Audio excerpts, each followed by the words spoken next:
This is a presentation of Northeast Streaming Sports.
Hello, hello.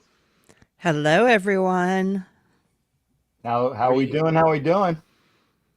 Well, we're doing like the Raider Nation is doing, scratching our head, trying to figure out what's next. Banging our head against the wall.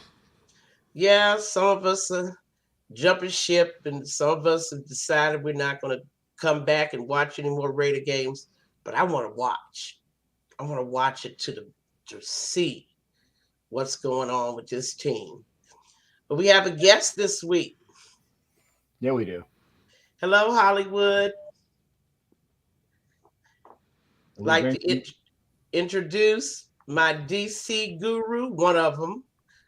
Guys that when they talk, I listen. Okay? Jeff Whipple from Washington, D.C. Thank you so much, Jeff, for coming on and joining us this week. Appreciate it. Hi, Jeff. Thank you for joining us. Thank you guys for having me. It's an honor to be here. Thank you guys. Well, let's get this whip started right away. And we're gonna start by grading and I hate to go to the grades because we're gonna go back to them for the midseason review, but let's start right off the bat talking about Jacksonville. And Jeff, the way we do it is we go unit by unit. Okay. And starting with the offense, I want you to kick us off. Your grade, and give me one comment that you'd like to support that offense. Yeah, absolutely. No, you know what? First half, you have to give the first half an A+.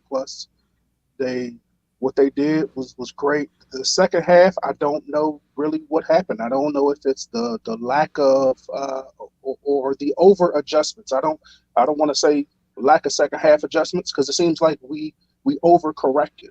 We kind of fixed what was not broken, and decided to change the game plan up. I don't think there's any question that the second half of the Jacksonville game offensively was an F. So total grade was a C, right?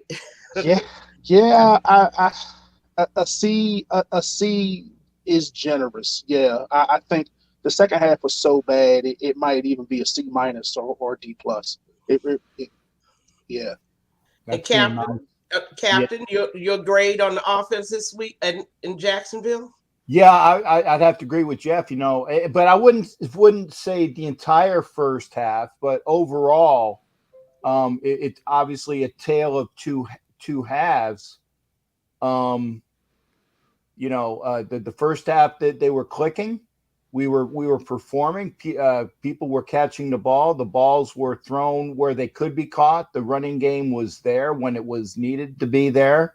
We're up 17 points. Hey, we're up 17 points. Where have I seen it? I've seen it at least 3 times this year. We're up 17 points. And then the bottom drops out. So I would have to say again, overall, because we didn't do anything in the second half, and it was alluded to by I don't know, some dude who's making a lot of money that said that there was a change in the play calling in the second half that was even addressed by the coach himself, who said, "I ain't mad at him for calling me out. I ain't mad at him, but there's something there as well." I would say C minus D plus is kind for the offensive performance. You start out by gangbusters. You need to remain at least on track. I mean, you could lose a little steam, but don't let it be like all your steam is gone. And that's what we've seen in several games. and Heidi, your grade for the offense? Well, I'm not going to be as kind as our gentleman here. I'm going to just say a D. I'm not going to give them a complete F, but a collapse that great doesn't allow them to squeak in with the average of a C. It deserves a grade lower, so I'm going to give them a D. Vicky, I don't even disagree with you. Yeah. I don't even disagree with you. And it's absolutely amazing. But see, now this begs the question. I mean, do we have a body snatch at halftime for real? I can't understand teams with 2 personalities a personality per half. I mean, I'm thinking coaching. I'm thinking also that you got to give some credit to Jacksonville's halftime adjustments too. We never think about that. I mean, they've been watching us for 2 quarters do things, and they got guys that can break down and analyze plays too and make adjustments. Well, you said 2, which implies we have the capability to do that as well. I'm going to assume that we have this capability, although for the past weeks what I think about game planning, game prep, but you got to give a little bit of credit to Jacksonville for making the adjustment on both offense and defense. They brought the heat to Derek Carr and that O-line. And once again, I thought I was looking at the New Orleans game. Our O-line got blown up in the second half, where Carr had the perfect bell curve of a pocket in the first half. So Jacksonville definitely stepped their game up. And then where was the next chess move? I knew it wasn't coming. So I'm with Heidi. I'm going to give it a D. And you know what? To piggyback off that, if I can, Peggy, that's Jacksonville has a really good defensive line. Look at Josh Allen. You look at Trayvon Walker, their number 1 draft pick. That's what they brought those guys in there to do. And I just feel like every week it's the same story with the offensive line. Sometimes they play well. Sometimes they run block well. Sometimes they don't. It's like an on-off switch that gets flipped somewhere. And I don't know who's in control of it. I really don't. Well, let's go right to the defense. And Heidi, I want you to start us out. I need a grade for that defense. They get an F from me. They get an F. I'm sorry. That stat that you put up on Facebook towards the end of the game, on the season, the defense is 16 for 16 of giving up touchdowns in the red zone, 32nd in turnovers and 32nd in sacks. it was just another compounding of the errors, and they get a total F. No. Total F. Go to Captain. Your grade on the defense this week? My grade is what Kerry Walton has. What is it? It's hands over the face, like, oh my God. It's an oh my God grade. I mean, yeah, is there something it's below like, F? Yeah, and again, also what Jay says, it looks like we have one guy on defense and Max Crosby who's held on every play. Don't get me started on Max either. But you give him the same F. Oh, at least an F. F minus, one of those things. Yeah, for sure. Jeff, your grade for the defense? Yeah, I mean, I if there was anything lower than an F, I would give that. I mean, I look at who we're playing, right? We're playing Jacksonville, for goodness sake. And, their best receiver is, Marvin Jones, Zay Jones, our old one of our guys, wide right? receiver. Yeah, our old wide receiver. And it's like, we can't do anything. They just traded James Robinson, who was supposed to be one of their best running backs. Now that Travis Etienne came back. But we can't stop them. We can't. I mean, we allowed Houston to score 20+ points on us. If there was a grade lower than F, I'd give it that. I just that's what Sinister said. I know, and we look at the stats. I mean, we gave up 403 total yards to this team, 166 rushing yards. These are things that just take the game plan in a whole different direction. And I don't understand week to week why McDaniels is surprised that his defense is blowing up. I mean, how many games do we have to see this, Heidi? I mean, before he knows that the offense has to be on point, because we sure don't have a defense that can keep people out of the end zone. And I give that same F. Now I want to go to special teams. And Captain, what did you see in special teams this week? Actually, I'm going to give an A on the punt game, just on the cause that Cole on one series had to punt 3 times in a row. Because he punted when the dude, and they called him a streaker. He wasn't a streaker. And I said last night, that's a good looking kid. Because he's skinny, and he had some upper body, and he had the hair. And I'm like, damn, I wish I looked that good when I was that young. So, but he came onto the field when Cole had already punted. So that play was done.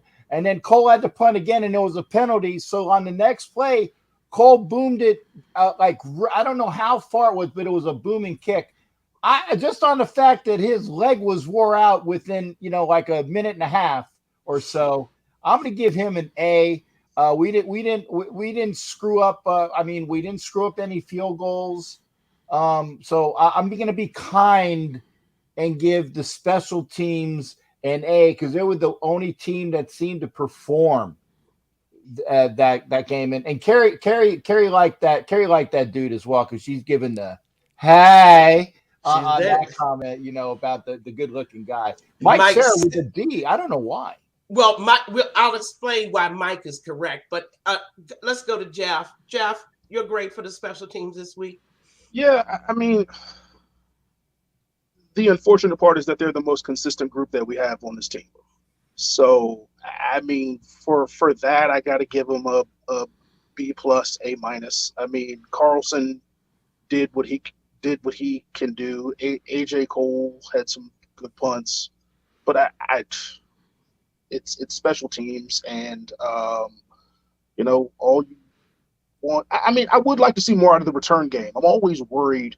I think a lot of you guys are like me. I always get worried when I see Hunter Renfrow running punts or kicks, because, that's third stringers on special teams getting free shots at guys who are so integral to our offense. I hate seeing stuff like that. So I'd like to see more out of the return game to kind of help with these longer fields if the offense is not going to be as crisp every single week. So Yeah, I guess I give it a minus.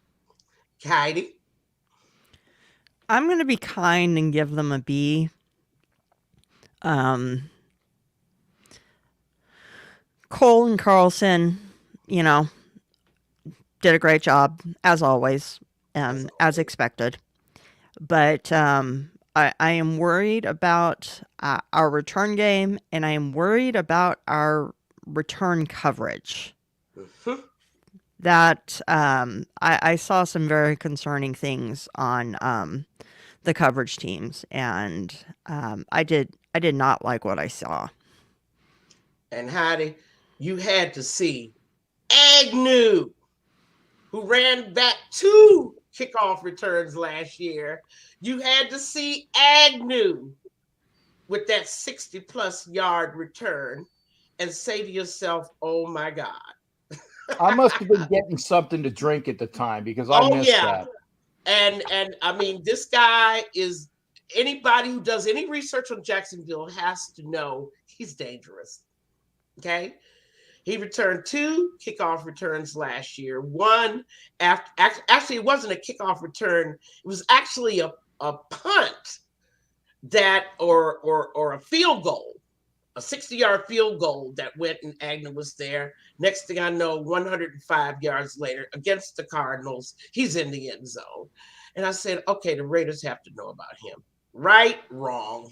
As usual, Cole, Carlson, no complaints, but I have to give the unit a C this week. Some of our commenters were a little bit less generous, and now we go to the coaching, Heidi. Well, and I will add the special teams got that B because of Cole and Carlson. No, I know they're our favorites, teachers' pets. I know. Yeah. But now we go to the coaching. F. Can I give a lower grade? No, F you minus. cannot. We are not going to enlarge the scale because we got people who disappoint us week after week. And and give me some feedback. What is it about it? Is there one simple thing to talk about? I know you could grab many things, but Heidi, is there one thing that's just stood out to you about the coaching this week? When they find something that is kind of working, they go away from it. It's the same thing they've been doing all year. Why on earth would you go away from Davante Adams? Why? No, wait, whoa. They didn't go away from Davante Adams. He was actually thrown to in the second half, but the passes were shit. Well, let me also say, it didn't look that way to me on the thing, but Jeff, your grade on coaching this week? I mean, it's got to be an F overall. I mean, just like Heidi said, you can't go away from what's working.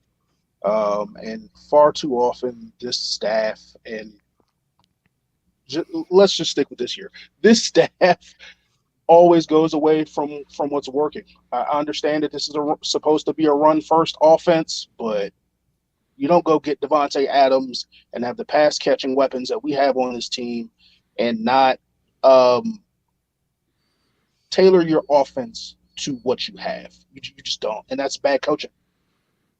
And Captain? Well, like I said, follow up right on Jeff. I mean, give me something that stood out. Give me a grade, and then give me something that stood out. I'll give it an F as well. I just wanted to make sure that I did see Adams drop a pass, but it was because it was way behind him and low. Okay, maybe I saw him get his hands on 3 of them. Yeah, I'm just in the second half, he was thrown to a couple different times, and I don't recall him catching one of them. I don't recall. I might have missed one. He seemed to catch everything in the first half, and he didn't catch anything in the second half. But again, the passes that were thrown in the second half to Adams, to Renfro, way behind. Most of them were behind and low. Most of them were behind and low. They were just not there. So coaching, and to belabor the point, yeah, F, because we have something, we don't stick with it, and then even when we do go back to it, when we figure out we should go back to it, it's too late, and it's a cluster. And ladies and gentlemen, let me give you one of the most telling stories about coaching, and I agree with all of you on the grade. Davante Adams gives a press conference. He makes the same comment that you guys made. Why didn't they keep passing to me? Well, first of all, there's the top wide receiver asking, why didn't I get the damn ball? That's because when we threw your way, you were triple covered. And why were you triple covered? Because linebackers and safeties could drop back into coverage because we had no running game. Jacobs had 10 carries, 43 yards. Davante, you run to set up the pass. And it's just like I want to shake Josh McDaniels. You run to set up the pass. Where did this rule come from? Have somebody help me out. Where you pass to set up the run. Where did that come from? You should have been running first quarter. You should have been running second quarter. It helps wear down the defense, keep their offense in the field, and set up misdirection, play action. You can do whatever you want to do once they fear that run. Davante, that's why you were triple covered when we threw to you in the second half. Davante, the O-line didn't allow Carr to throw you the laser passes that he threw to you in the first half. Where is this coming from? Coaching. No insight, no situational adjustments. It seems like they're watching the Disney Channel while the game is going on. They're watching cartoons. I mean, they have to be watching something other than what's going on that field. I mean, you just cannot. And Captain, that was a slight follow-up to why you were saying all the balls were behind. They were over and overthrown. You're darn tootin' when there was 1,200 pounds of meat in Derek Carr's face nearly every pass play in the second half. He was barely getting it out of there 3 and 4 seconds. He was barely getting to his second read, right? And it didn't happen every play, but we didn't have those rainbow pockets that we had in the first half. And Derek really needs that. Now I want to go right to something. I'm going to slip something in for everybody. Since we are priding ourselves on staying up with the news, of course, you heard what happened today to our friend Jonathan Abram. Have you had time to have thoughts, Heidi, on the release of Abram? Well, I know that you cared for the young man a little more than I did. I have thought he was a liability for the last several seasons. Now, whether that is because coaches couldn't coach him up and they weren't able to put him in the correct role, which I know you believe they should have been able to, but they were incapable of it because the coaches stink. But it was time for him to go. And I know some people are saying, oh, we didn't trade him. We could have gotten something for him. No. There was no team was going to give us anything for him. We would have taken a 7th round pick for him if somebody would have offered it. I liked the kid. You know, he or young man. Don't want to. He's a kid. He is a kid to me. Yeah. He's a kid to me. Yeah. But I like him. You know, he seems to have the heart that we need on the team. But he can't cover for anything, and he can't wrap up a tackle. It was time for him to go. Mm-hmm. Jeff, your thoughts on the outright release? Well, you know, it's I knew all of this was coming once they didn't pick up his 5th-year option. I mean, that should have been alarm bells should have been going off in everybody's everybody's heads, everybody's phones. When you don't pick up your fifth-year option on the players that you drafted, they're not coming back.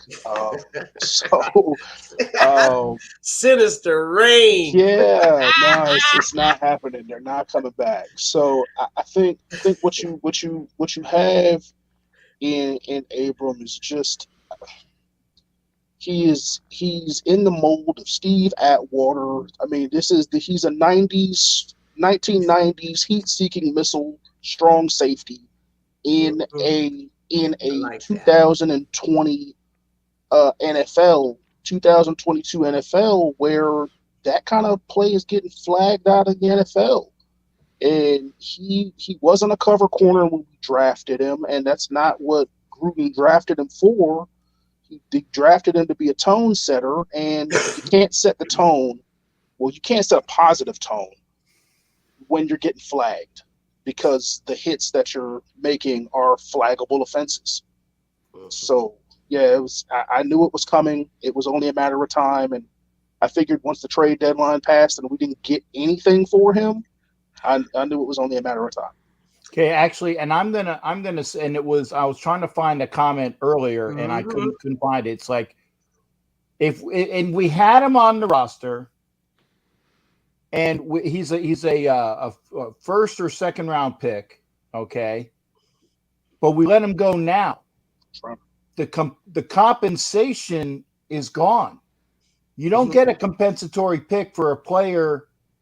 To my knowledge, you don't get a compensatory pick for a player that has gone before the season is over. I'd have to check on that, but that's what I was looking as well. I said, if you have him on the roster this long for half of the season, maybe it is this amount of games that you can get. I don't know.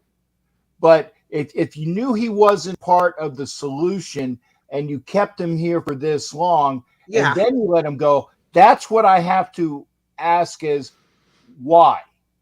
Because he actually, and I'm not a big Abram fan, but he was playing better in spurts at times this year in short periods of bursts than he had been the last couple of years. He had Mike Mitchell syndrome, where he was going for the wallop hit, and he had toned back on that to a point. But then you let him go at this portion of the season when you knew he wasn't going to be. They were trying to trade him last year. They were trying to trade him this past year. They didn't get any hits. They didn't get any hits for him. They kept him on the team, and now you let him go is a head scratcher. I don't know, and somebody has to find out what the rules are for compensation, because again, you just let a guy walk without compensation, and that I would like to hear about. And not only did you let him walk, he's able to walk right into Kansas City, San Diego, or Denver, right? Yeah. Where they actually have defensive coaches that know what they're doing. And this is the thing I said about Abram and Heidi. You're right. I know I have a little bit more, but what I have for him is sadness. This is an example. Just as a prime example of what has happened to Raider defensive draft picks year after year after year. I don't know whether these guys can play at all, because I know the defensive scheme is whack. I know the defensive coordinators are far below par. I know that they don't know what the personnel can do, their skill sets. And I know they're not teachers, okay? So for them to pronounce a guy, we can't help him, he's got to go, I don't trust their judgment not one bit. We've had too many young players, and Jeff, you can back me up on this, too many young players through here that we just threw up our hands and said, oh, he can't play, he's terrible. Who told you that Abrams was a coverage guy? He, as Jeff said, he's a throwback. He never was a coverage guy. Yet where did we see our defensive coordinators? By the way, 3 defensive coordinators that this young man has had in 4 years. That's just criminal, okay? where did we see them constantly try to insert him? Heidi, they were always putting him in pass coverage. He don't do that. Right. This pony don't do that trick. What does it take for a Raider defensive coordinator to see that? I mean, your thoughts. I mean, I don't understand why you're trying to make him do what he can't do and not teaching him to do what he does do and do it better. He needs to be close to the line of scrimmage. And at the beginning of the year, it looked like, oh, wait, maybe they were going to try that. Yeah. They sent him on, they were Blitz sending him on a blitz. But. And some people think he should have been moved to linebacker. I agree. Mm-hmm. He's that, Jeff, he's that hybrid that we were talking about. Yeah, I think he could have made the move to linebacker earlier if they wanted him to do that. But even at the linebacker spot, you still got to cover some. And if his coverage abilities were just that bad that you just couldn't play him, I don't know. I mean, I don't know. I watched him play. I watched a couple Mississippi State games when he was playing, and I'm just like, oh, he's just a hitter. That's it. He's just a big hitter. That's all he is. Captain, we may be talking about what Jeff said, a throwback. Now I want to slip right in to our mid-season evaluation. And I want people to be just on point. One thing you saw that you liked, and a grade, and then one thing you saw you liked, and one thing you saw you didn't like. And I'm going to hold you to this, and I want to go right to Jeff first. First of all, offense. No, let's start backwards this time. Coaching. Mid-season review over 8 games. Let's give it a long-range look. Wow. One thing I see that I like out of coaching. Tough. No, you know what? It's actually not that tough. I like the commitment to Josh Jacobs. Yeah. The fact that McDaniels comes from a system, that smash mouth system, and the Patriots, and even when he was with the Broncos briefly, where it's been running back by committee, and he brought his guys in. He brought in Amir Abdullah. He brought in Bolden. He drafted Zamir White and Brown. I thought when they didn't pick up a Jacobs 5th-year option, I thought, okay, they're going to give him a little bit of run, and they're going to go with their guys. I'm very pleasantly surprised that Jacobs has been given the chance to earn his spot, to take his spot, and McDaniels has given him that chance. What one thing you saw you didn't like about the coaching? Just First one? mid-season review. Yeah, just one. Just one. Gotta move man. on. It's like Lay's. You can't have just one. So the trick plays, it's ridiculous. Yeah, why we have Devontae Adams running jet sweeps when we have DJ Johnson? Like, I don't understand it. I don't understand it. And where they're called, right? Oh, the time yeah. of situations. Oh, that yeah. Just in. the situational coaching in general is just crazy. I mean, we're kicking an onside kick and we're up 3 versus Denver. I'm like, what are we doing? I don't know.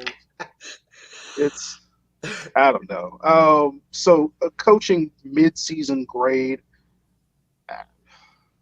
I mean, just solely on the strength of how we have used Jacobs, I can't give it an F, so I'll give it a D-. Mm-hmm. Captain? Actually, he took mine. As far as the There's ridiculous. always another, right? Like Lay's potato chips. No, I mean, You're gonna have to because go for the that sour one cream, right? that is so easy. You know, using using Tay Adams on a jet sweep. Okay, when you have DJ Turner, you have Keelan Cole who can actually run like that. Even when we had the kid we let go of that couldn't get the playbook, that was from San Diego. I can't see, he's gone. I can't remember his name. Johnson. Yes, We was had that? Johnson for that, right? Yeah, So if you're gonna run the play, and again they're running it in the wrong time, okay. But if you're gonna run the play, at least utilize the personnel that would be best used for it. Johnson, Turner, Cole. Those are the speedsters, not Devontae Adams, not Renfro's. I saw Renfro on an end around once this year too. I'm like, are you Heidi, is effing this kidding true? me? Did you see Renfro running the Yeah, end I saw Renfro on an end around too, and I'm like, what?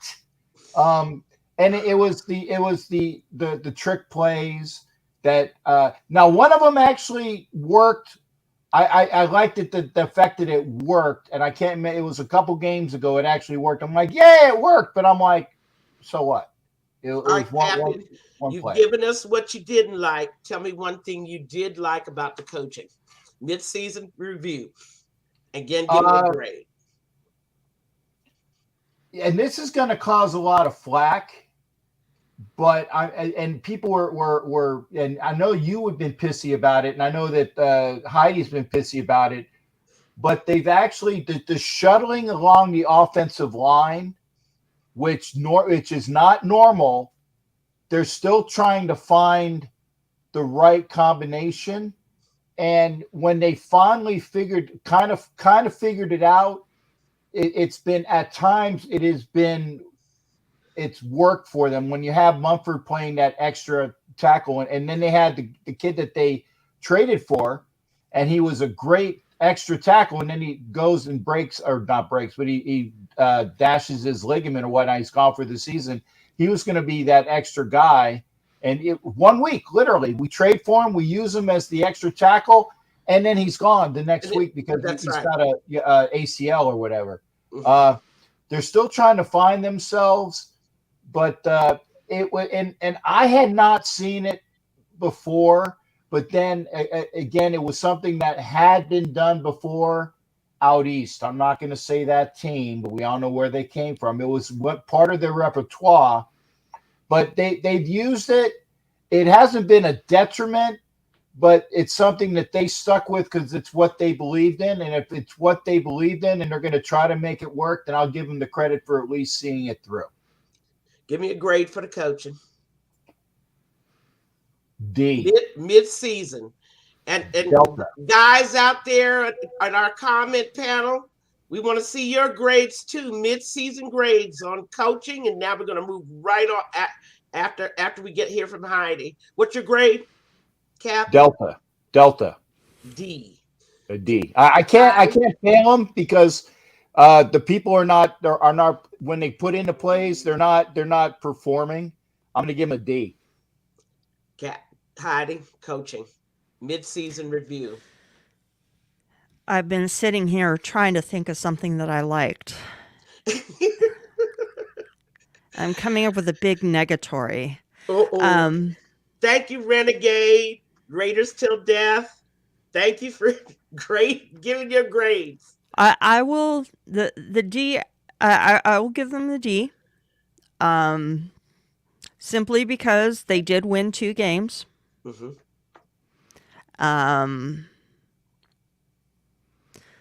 One thing that I liked was not a consistent thing, but they did commit to Devontae Adams. Okay. In their own mixed up way. And I did like that they tried to establish a number 1 receiver with a player that was actually capable of being a number 1 receiver. So And Heidi, what did one? I'm stretching. You know, I'm stretching, trying to come up with something. Good enough, good enough. And now give us one thing you didn't like. One thing I didn't like. Walking away from the run. And Josh Jacobs was arrested on assault. According to a couple people breaking news, yes, Josh Jacobs arrested on assault. And of course, okay, well, we will this be is looking not that up. Jacob's We'll first be Googling that. transgression, but you gave him a D, and one thing you liked. The one thing I liked was that they did try to establish Devontae Adams as a receiver. But the thing you didn't like, one thing. Them abandoning the run so much. Yeah. And for me, I give it a D. The one thing I hate about this coaching staff, game planning, game prep, play design. I'm talking about the fundamentals of coaching here. I despise it. I don't think they're ready to play anybody. I don't think they've reviewed one film of the team that they're playing with the game plans that I see coming out there. They are not ready for the other guys' best players. I mean, Camera, Kelsey, I mean, Etienne. You name it.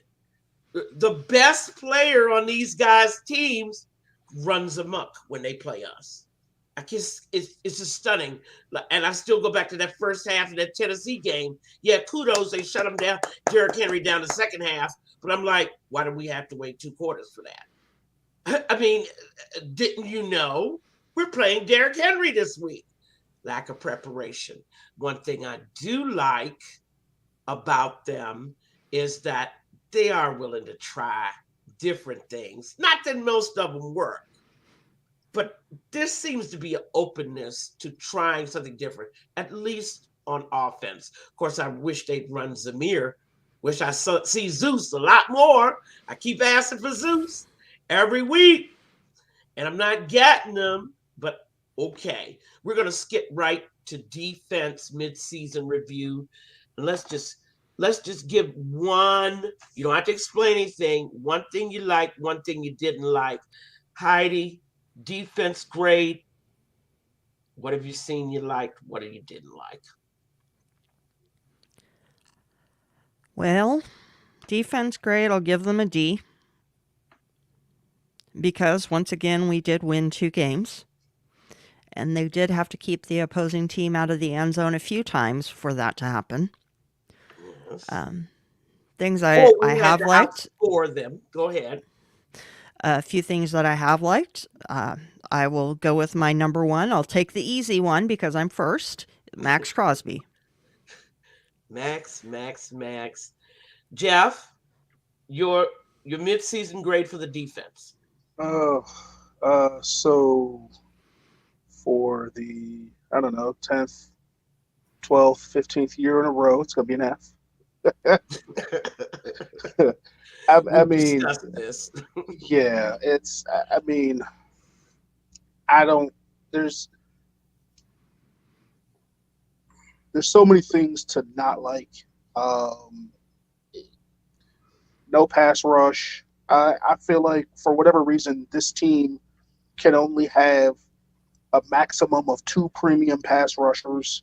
It's last year it was Max and Yannick Ngakoue, and this year, if we had, added Chandler Jones to Ngakoue and Max, I think we would have been much better off. But again, we can only have a max of 2 premium pass rushers, so we had to trade one of them so we could get Chandler Jones. The thing that I like, though, was the Chandler Jones sighting versus the Kansas City game. He's been on a milk carton ever since, but I did like that we at least got to feel his presence at least that one game. Captain, let's go to you for your grade on defense. One thing you liked, one thing you didn't like. I'm sorry, I actually was busy trying to figure out if that was fake news or not, so I haven't been So come back to me later. I'm still. Well, of course, defense, I'm going to give an F. And I'm going to say something so controversial, Heidi. Max,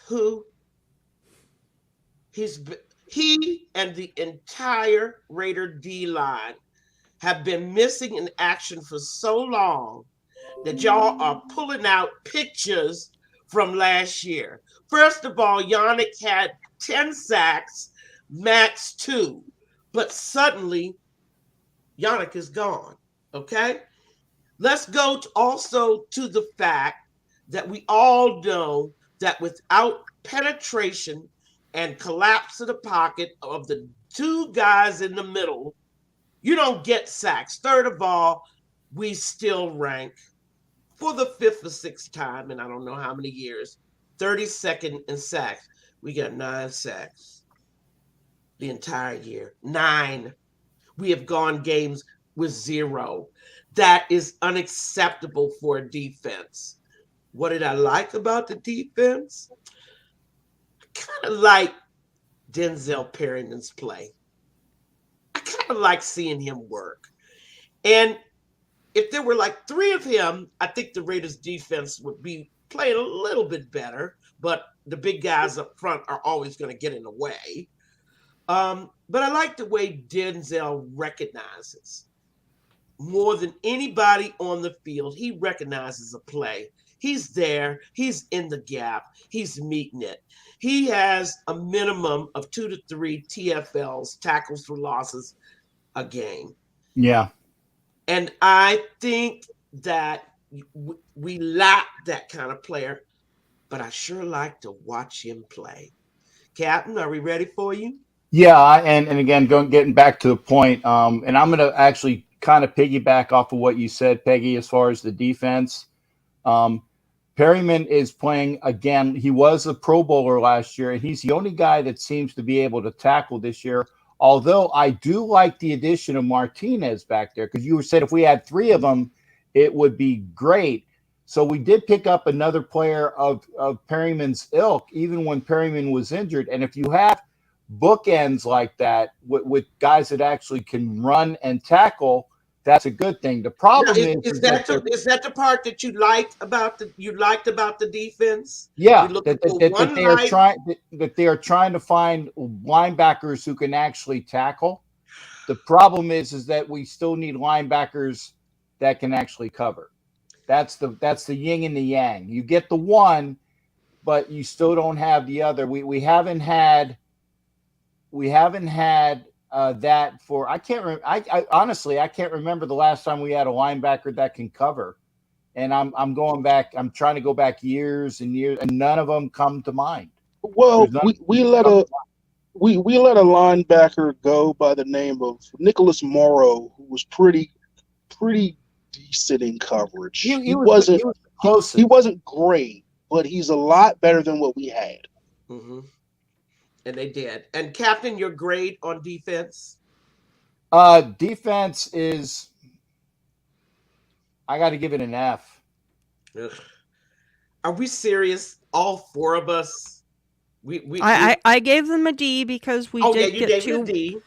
Because we did get 2 wins, and they did stop some drives this season from reaching the end zone. Not ones that made it into the red zone. Nothing that made it.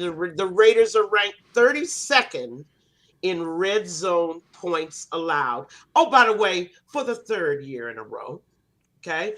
This is not anything new. Change the defensive coordinator. Nothing changes. Change the players. Nothing changes. Okay. I don't know. Is it a voodoo curse? Has a spell been placed on us that we just don't know about? We have to go in the woods and get some clover and rabbit feet? I don't know. Let's move to offense. And Captain, I'm going to start you off. Give me a grade, a mid-season grade for offense. And folks out there, please, want to see your mid-season grade for offense. One thing you Yeah, like. you one hit me thing up. you I was didn't trying like. to. I was trying to actually run down that other Oh, thing you that's in the still. stream. All right. Then Heidi, let me go to you. One Yeah. thing that you liked, one thing you didn't like, and your grade for offense. Well, I have liked the establishment of Josh Jacobs as the primary running back and someone who is doing very well this year.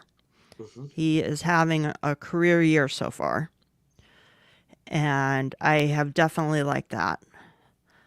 Overall grade, though, I got to give them a D as well. Mhm. I figured you were going to do that. You had to. Is there something that you didn't like about the offense? It's disappearing act. Yeah. So unfortunate. And that's no accident. And I want to swing right over to you, Jeff. Give me some sort of clue as to why, besides the fact that the other side catches on to us, but give me a clue as to why there would be no adjustments, no way to come back when they figure out what we're doing. Well, I actually think uh, I actually think there is a dedication or an attempt at a dedication to the run. And we saw it in the Jacksonville game, but even when the pass is working, they want to go back to the run, and then the pass game cools off, and then you have drives where you throw 4 straight passes. We go 4 straight runs, 4 straight passes, and wonder why we go, 3 and out, 4 and out, 5 and out. And there's no variation in the play calling. And I I say it to people all the time because our quarterback has had so many head coaches and so many offensive systems, he's become a coach pleaser. He wants to run that coach's offense exactly how they want it run Mm-hmm. before he gets comfortable or quote unquote freaky with the offense, and he's able to call audibles at the line and stuff like that, where he's able to change plays and go with what he sees. He wants to run it the way his coach wants it run, and that's to his detriment a lot of times. Well, It really is. And guys, y'all saw the report, the reporters on the beat that asked Josh McDaniels that same question. Is Carr allowed to change plays at the line of scrimmage? Absolutely not. Right. Exactly. McDaniels' answer was N-O. I was floored. Howdy. I mean, It didn't surprise me at all well, that he had that was the case. Not at all. He is trying to force Carr into a system that Carr is not made for. no. Carr isn't a system quarterback. Yeah, he's trying to force him. He's trying to force the square peg into the round slot, and it is not working. Well, for the past couple of years, he's been in a West Coast offense. Short passes, slants, get the ball out quick. That's they used to time Carr. He'd have the ball out in 2.5 seconds. Get the ball out quick to your playmakers. And now it's okay, we're going to run intermediate routes. We're going to run deep routes. That means you have to hold the ball a little bit longer. And this offensive line is not a good pass blocking offensive line. So he's taking a lot more sacks. He's rushing the ball because he's trying to get rid of the ball. It's a completely different passing game offense. And I mean, 8 games in, you're seeing how it's affecting the entire offense, regardless of the personnel. And I will say to William Brown, I don't think it's that some players don't want to play for the coach. I think that every player does not want to play for this coach. I don't think there is a man on the team that wants to play for him. And before I let Captain in, I'd hope Trust Captain's gotten to answer the question. But before I let you in, Chris Cooley, local tight end, former Redskin tight end, has a great show on the air. And several of my friends were listening and they relayed to me. He was asked about the Raiders and Josh McDaniel, specifically Josh McDaniel. Chris Cooley said, number one, Josh McDaniel is a terrible coach. Okay. The second thing Chris Cooley said was about Josh McDaniel's offensive system, his scheme, whatever you want to call it. He said that there's no one in the NFL that's duplicating what he's doing because he has no scheme. He only has what he designed around Tom Brady. That's it. Correct. It is the most complicated system because it functions on the brain of Tom Brady. And him and Tom Brady designed that offense together. That's why they ran it so well. No one else does it. Josh McDaniels doesn't know anything else. He said it is so complex because it's really designed around the brain of one man. And that was very enlightening that Chris would say that, because that's exactly the struggle that I'm seeing Carr have, right? Heidi, he's not Tom Brady. He's not going to think like Brady. Nobody is. React it's like Tom, what's his name? Oh, sorry. Yeah, go ahead. Sorry about that. It's like Peyton Manning. Yeah. They were and are coaches on the field. And as much as I enjoy seeing Tom in his losing streak, not more than I. Not more than I. Mm-hmm. Struggling but score 14 points, but go ahead. Yeah. But they really are. They're coaches on the field, and you can't duplicate that with just any quarterback. Even an NFL caliber quarterback isn't capable of doing that. There is a generational talent that can do that. And that generational talent is in Tampa Bay right now. Mm-hmm.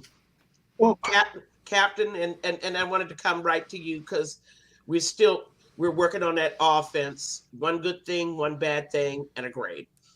Mid-season.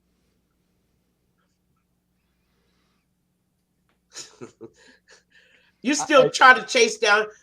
Yeah, no.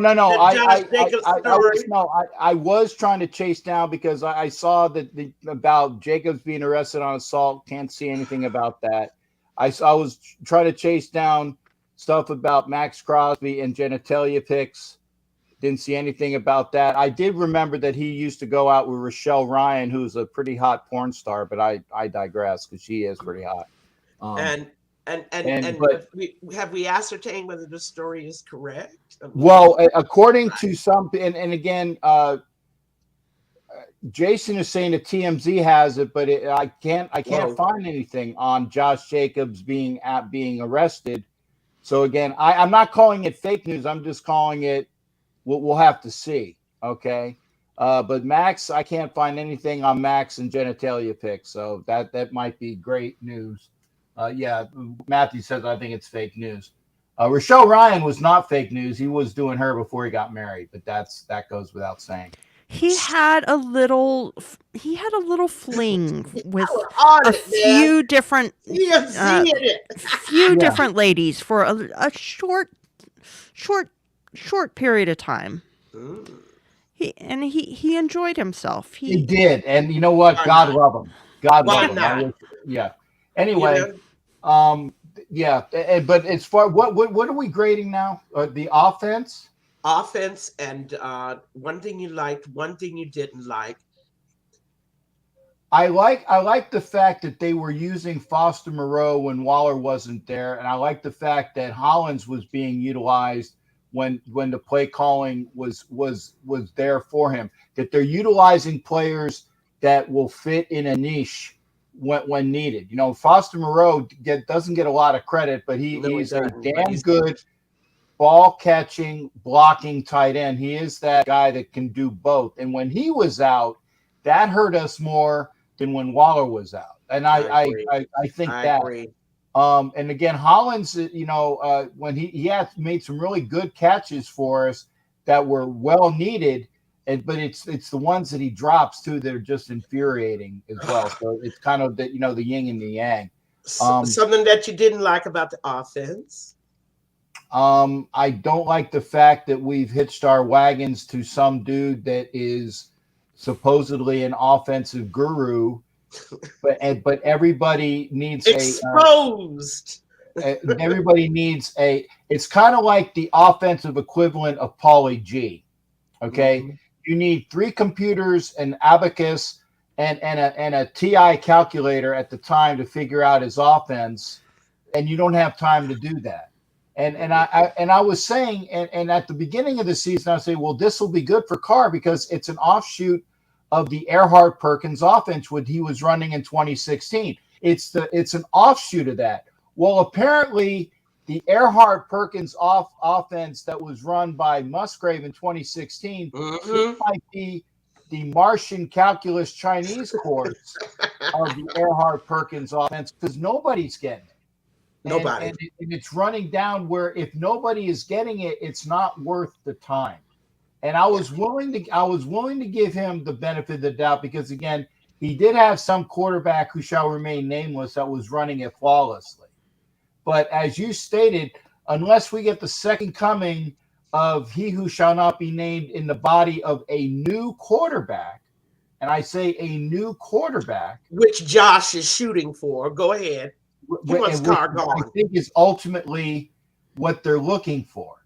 Okay, because they did have Mac Jones run this offense pretty well last year in New England. Mac Jones was running it, and that was the kid from Bama that wasn't, in a offense that was great. I mean, Sarkisian was his OC last year. But Mac Jones, we're talking about a guy that's seen only one offensive coordinator his entire life. I get it, but that's my point. He's looking for the next guy that has the ability in order to ingrain that offense in him. And I don't know whether we're going to be sticking around for that because if he loses the team, and it appears that he has, are we going to stick with him? If you believe Mark Davis, the answer is yes. And I think we will. I think we will. I think we will. We're going to get rid of Carr. We're going to figure this out. Yeah, that's going to be unfortunate, Jeff. Well, Jeff, your time is we've kept you 15 minutes longer, but I want to thank you so much for coming in with us. We just got a few more things to talk about, but anytime, absolutely. You're going to come on back maybe for us in the next year, and by that time you'll be able to give a whole season. Yes. No, that at any time. This was great. I had a blast. Anytime you guys want me, let me know. I'll be there. Thank you so much for joining us. You know what? I didn't get to give my offensive grade. Did I? Did I skip you? Oh, I am so sorry. Let me give mine really quickly. The Carr to Adams connection is exactly what I expected it to be. I expected nothing less because they know each other. They work out in the offseason. I expected absolutely nothing less. So the thing that I liked, I won't even have that as the thing that I liked, but the thing that I liked is actually the the next iteration of the veteran wide receiver reclamation project that Carr always does. It's been Nelson Aguilar, James Jones, now it's Mac Hollins. He's always got that number 2 receiver, Tyrell Williams. He's always got that number 2 receiver who always plays really well. Carr always makes him look really good. So I'm pleased with Mac Hollins. I mean, it's not perfect. He's going to drop some balls. That's why Mac Hollins was available. I mean, if he was more, if he was more reliable, he would have stuck with Philly or stuck with Miami. So, Jeff, give me something that you didn't like about the offense. One thing. Just, man. Well, since I said trick plays earlier, I will say predictability. Um, That's a good way. That's a good word. I he like it. Don't you he like gets that in word, Heidi? That's the word I've been seeking. he gets in the play calling gets in ruts, and it's like, okay, four straight runs up the middle, or four straight sweeps, or there's just no variation. And so everybody is kind of off kilter for drives at a time. Uh, and I guess um, I'll be a little generous with the offense. Because they're putting up points, minus the New Orleans game, obviously. So I'll give them a C plus.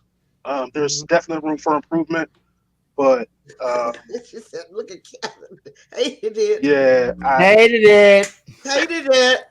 I'll give Hated him a it. I'll give him a C plus. There's definite room for improvement, but And I yeah. agree with that, Greg.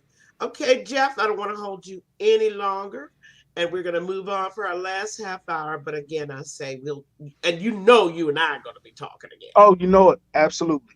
All right. Maybe we get our boy D Cato to join us one time. That ought to be interesting. Captain, you're going to love D. And so Okay. will you, Heidi. I have not been upset with anybody you brought on, honey. You know that. Oh, no, but they are the people. When they talk, I listen. And next week is my there's sidekick. this Definitely, Josh. generation's version of E.F. Hutton, huh? That's right. There's no Okay. question about it. That's where I got what I know about football from guys like Jeff. So we'll talk to you soon. Sounds good. I look forward to it. Thanks for having me, guys. Bye. Jeff, Thank you. Bye. Welcome in, and you're welcome anytime, partner. Great having you here. Thank you. Thanks. Thank you. I actually, guys, wanted to move on to talk about something that we should have put right up front, and that's the passing of Ray Guy. And I wanted to get your impression because he's absolutely one of my favorite Raider legends. Met him in person at least 3 times. Have autographed photos of him, like 5 or 6 of them, because I kept getting back in line, right? buying more. Heidi? Oh, Your he is memories of definitely Ray Guy. definitely one of my favorites.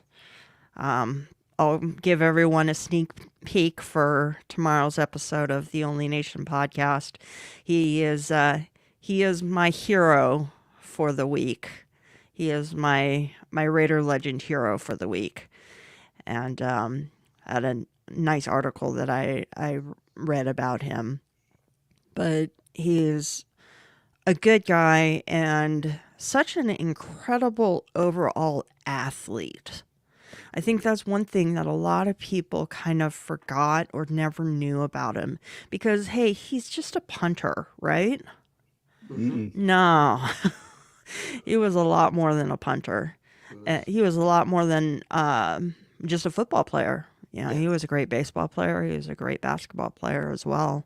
Awesome. And in college, he had, what was it, 8 interceptions in one season as a defensive back. Mhm. Yeah, so was an incredible man and an incredible Raider, and I have to admit that whenever any of the Raider legends pass, I'm saddened and feel bad about it, but I felt an especially deep pang when I heard about him. I didn't even know that he had been on hospice. I missed Black Widow's post the day before that announced he had been on hospice. And when I saw that you had changed your profile photo, Peggy, Yes, I did. I Perfect symmetry, right? my heart sank I because know. I realized that you probably would not be changing to that picture for no reason, and that probably was the reason. And so I, quickly looked it up and realized that he had indeed passed. But he was a great one. He was not just a guy, he was the guy. He was a classy writer. And Captain, your thoughts about give us a Ray Guy story. I know you got one in you, right? Heidi, you know he's got one. The Yeah, Super Bowl story. The Super Bowl story. well, that goes without saying, but I knew, or I was told that Ray was on his last legs in New Orleans last week, Right. because I met some people that were there, and they saw me, and I was talking with them, and the one lady said that, hey, I'm the real Raider fan. My husband's just wearing Raider stuff for me, and it's because of me being a Raider fan. And they said that they were very close to Ray Guy, and they said that he was not long for life. And that was Sunday. That was game day on Sunday. And I gave him a card that said, well, if he's ever feeling better and he wants to, because I didn't realize to what extent his maladies were. I didn't know exactly. He just said that he was in very bad shape. I said, well, if he's ever in where he can talk to us and wants to, hang out with Raider Nation, I'd love to have him, because I love him as a person. But and so him passing shortly, I think it was like 4 days thereafter. Again, I knew it was coming, per that person, per the source. And it's always hard when you lose somebody. And again, like Heidi was saying, he played safety in college. He was the punter. He was an extra quarterback. In fact, he was our emergency quarterback when I think it was, I can't remember which quarterbacks was that. It was Stabler went down and Mike Ray went down in the Chicago game, where all the quarterbacks were being killed. And I think it was the only time that Ray said about going into the game, because that was. Well, he ain't doing that one. That was do the every Chicago other magic trick, but not that one. Yeah, that was the Chicago defense, and it's like he was slated to be in, and he's like, So yeah, he knew about that because that was when Hendricks got rid of that. I think Avellini was the quarterback, and he took him out of the game. They took Stabler out of the game. They took Ray out of the game. I think Stabler came back that game, and they were glad because they didn't want to see Ray Guy get killed back there. But actually, when Ray was drafted, John Madden lied to him and said, "Oh yeah, we're going to put you back. You're not just the punter." Right. We're gonna have you play some. We're gonna have you do a Sammy Ball. Yeah. Yeah. We're gonna have you be some plays for you. We're gonna throw you in a quarterback. We're gonna play you at safety. No. They had, when the Raiders drafted Ray Guy, and this has been in the book, both the offensive scouts and the defensive scouts had one person in mind, because DePoyster was the punter before Ray Guy, and he was god awful. Okay, Jerry DePoyster was the punter in 1971 or 72, and all of the scouts had one person on their list for their first round draft pick, and all of them had Ray Guy because they knew how much of an asset he would be. That was the one thing that the Raiders were needing, and obviously, as a Hall of Famer, the only punter in the Hall of Fame, and it was well overdue. And even when at the All Pro or the Pro Bowl game, and Madden was coaching the Pro Bowl game, and Ray's like, "Hey, let me kick it." This was in the Superdome as well. Let me see if I can kick it to the gondola. And Madden's like, "What are you talking about?" Everybody knows the gondola. And then he's like, "You know what? Yeah, this is an All-Star game. Why not?" And Ray bounced it off the gondola that used to be in the center of the Superdome, because his punts were that high and that long. In fact, one of the one of the coaches on the other team wanted the balls checked for helium. They thought that Ray was using helium in his balls when he was kicking them, because he was just getting so much air underneath him. And of course, it wasn't helium. It was just Ray's ability. And, there will never be another Ray Guy. There will never be another Ray Guy. No. And I've got a little gray guy story, and this was a personal meeting with him. He's sitting on one side of the hotel cafe. I'm sitting on the other. I'm taking a break because we've got to go out and do a tour somewhere. And there, I looked up, and there was this guy staring at me because I had my Raider stuff on. And I looked up. I said, wait a minute. I've seen that goatee before, right? And I went over to the table. I said, you're a Raider legend, aren't you? You're a Ray guy. He says, nope, never heard of him. And pushed his chair back, got up, and went back over to the bar, and then started laughing. Laughing. I said, no, you're a Ray guy. He was laughing so hard. Next thing I know, he was buying me a drink. And we were talking football. We were talking Super Bowls. We were talking championships. And we were talking about Al Davis and how he loved the kicking game. And how he wasn't afraid to draft a kicker first round if he thought somebody else was going to get him. And Guy actually told me that Al had said to him when he walked up and said, why am I picked first round? I was expecting to go second round.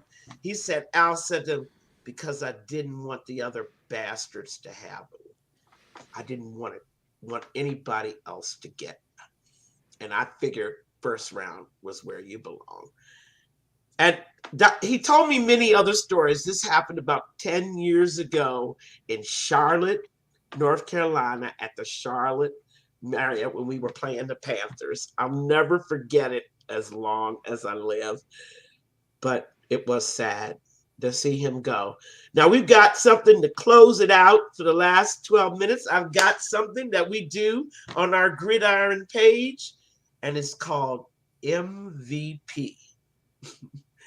And since it's mid-season, you start thinking, I'm going to give you a position like head coach. And I'd like you to give me a nominee. Who you nominate for MVP. In the whole league.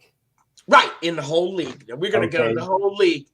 Let's just fool around with running back.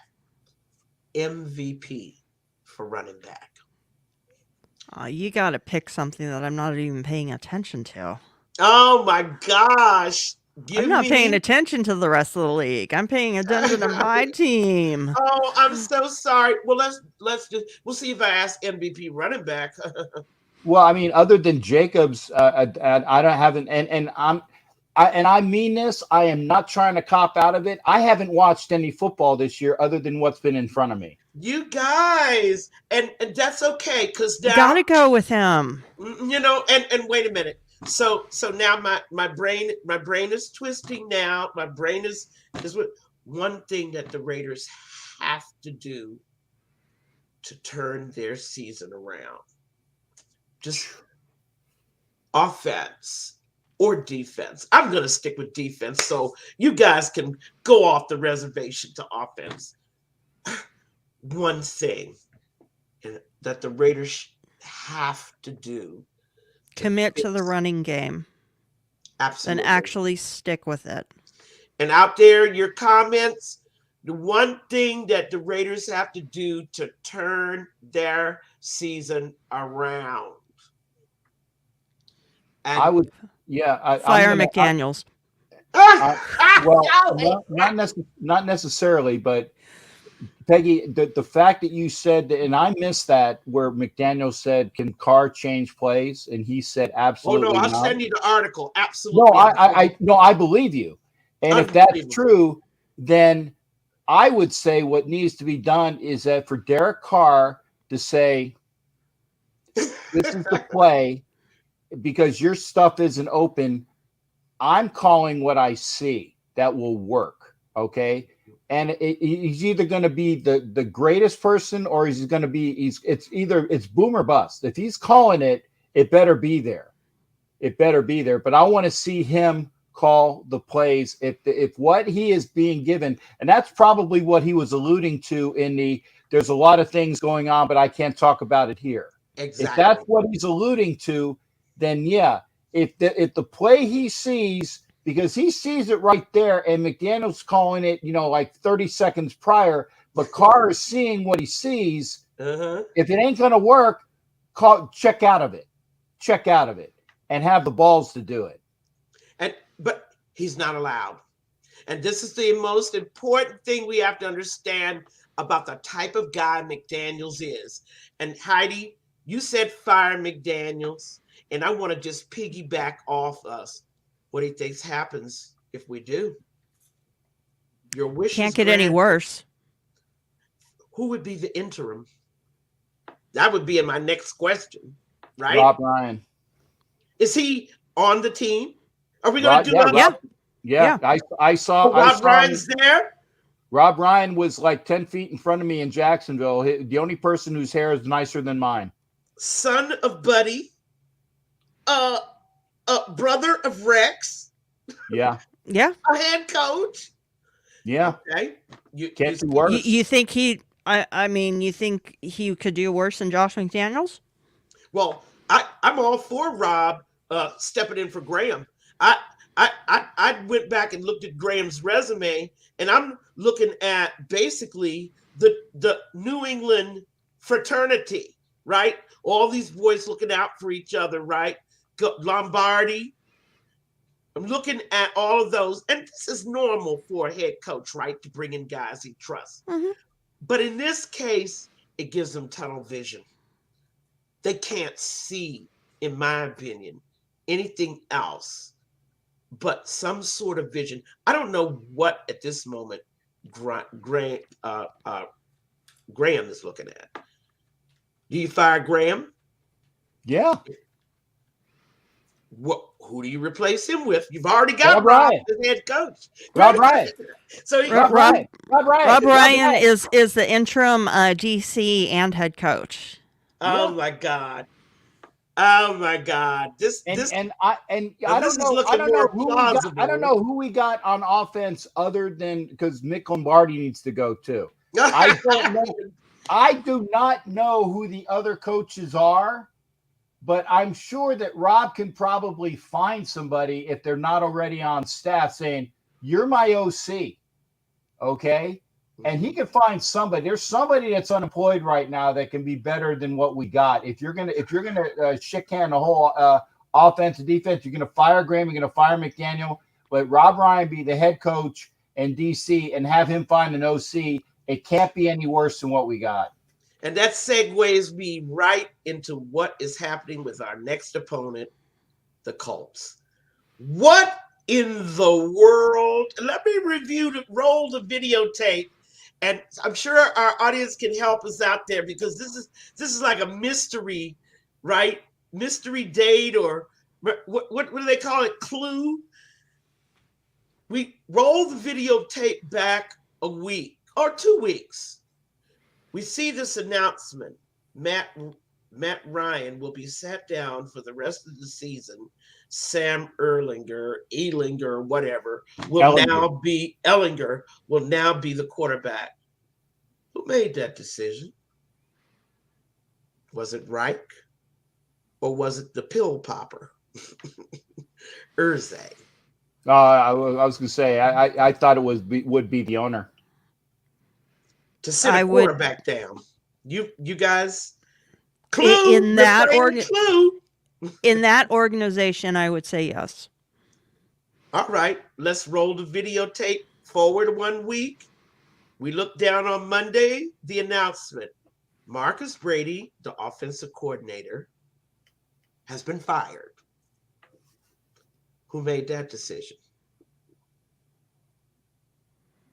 I mean, are you thinking maybe Frank's throwing somebody under the bus? Or are you thinking Irsay picked up the phone again? What are you thinking? Because I have just assumed that Reich was calling the plays, didn't you? Yeah, I thought he was the de facto OC. All right. And if that's the case, then why are you firing Marcus Brady? As a scapegoat. Yeah. Then that was a Frank decision, was it not? I would say so. Clue, we're playing Clue, guys. We'll think about why we believe that way. Let's fast forward again. Monday, yesterday, we get the word. Captain, you're all right, aren't you, honey? No, I just got an eye migraine. Go ahead, honey. Oh. And we fast forward and we see the announcement early in the morning, 10 a.m., Frank Reich fired. That vote of confidence was not that confident. And remind you, 3 weeks ago, Irsay had promised, as late as October 30th, Irsay had been asked the question about Reich, and he said, no, Reich's here to stay. Yesterday, Irsay is fired. And I'm saying, okay, where's the announcer of the interim? Guys, who's the interim coach? Jeff Saturday. Mind you, one of the top 10 centers ever to play the game, in my view. Great film on him. He was head coach of a college prep high school. Starts with the H, I've forgotten. Something Academy in Georgia, 2017 to 2020. He has no other coaching experience.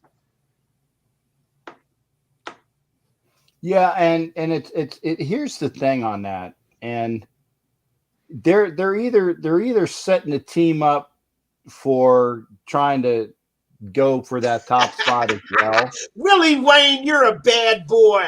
And actually, I agree with Willie Wayne. Frank Reich is out there. Frank Reich is, I'm so sad, that he just couldn't make it in Indy.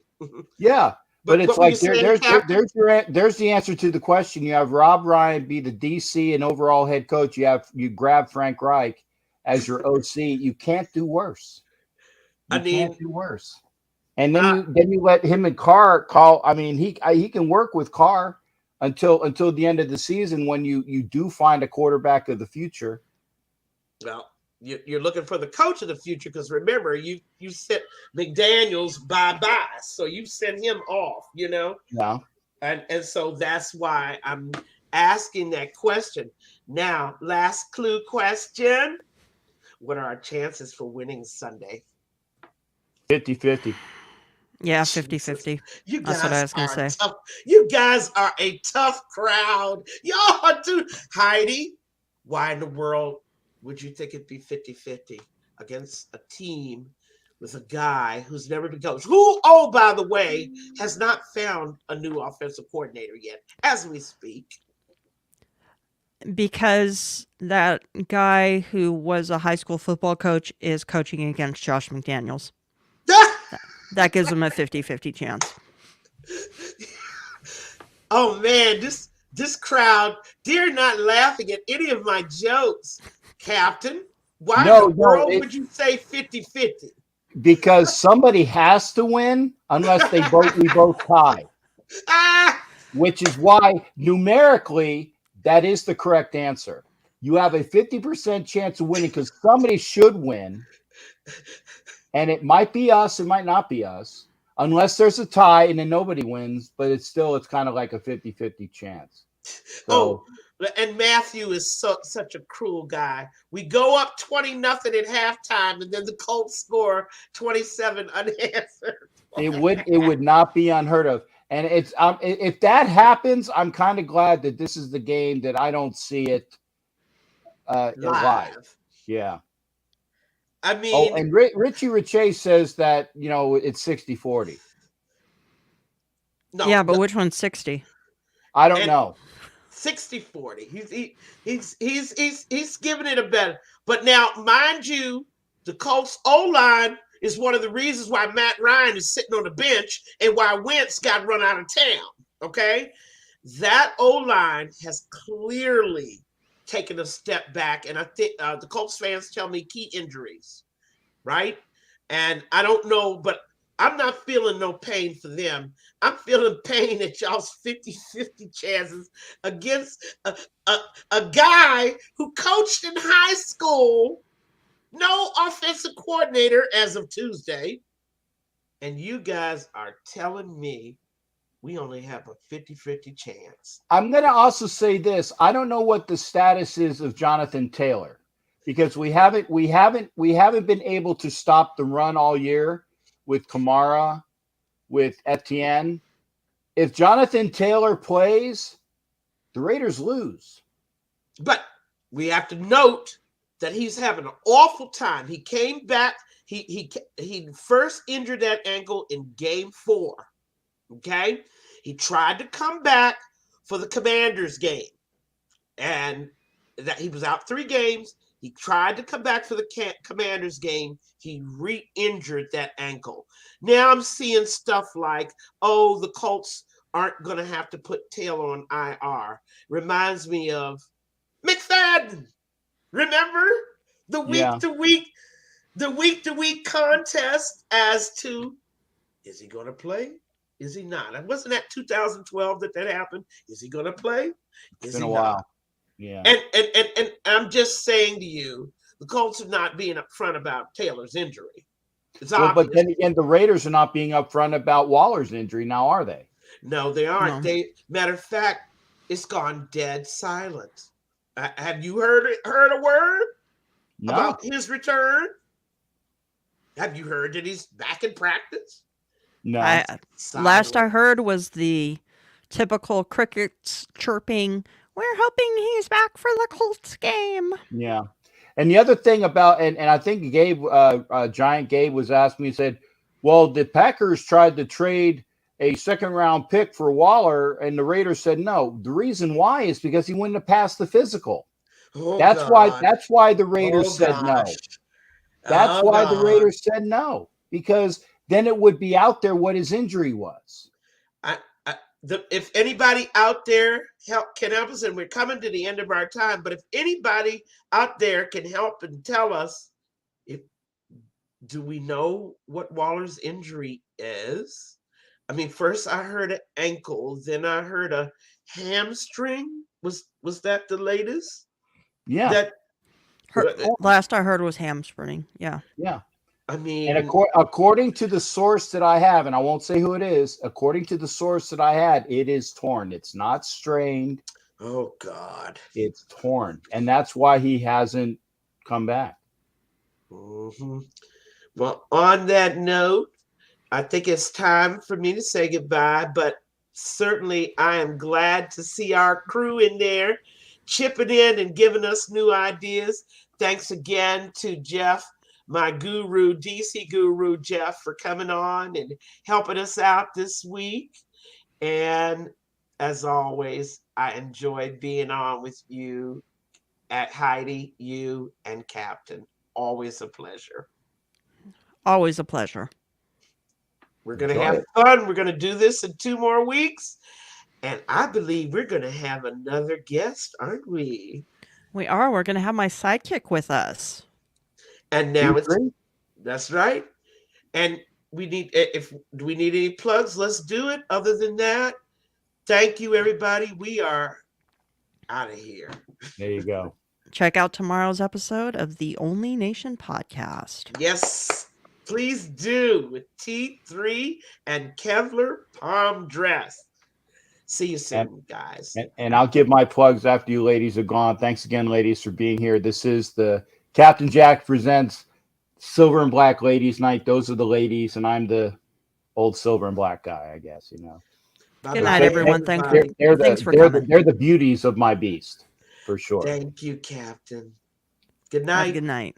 All right, good night. All right, folks. Again, that was tonight's Silver and Black Ladies Night. Always a pleasure. Make sure you join me tomorrow for 2 shows. It'll be Wild Wild West at 7:30 p.m. Eastern. Wild Wild West, 7:30 p.m. Eastern here on this channel.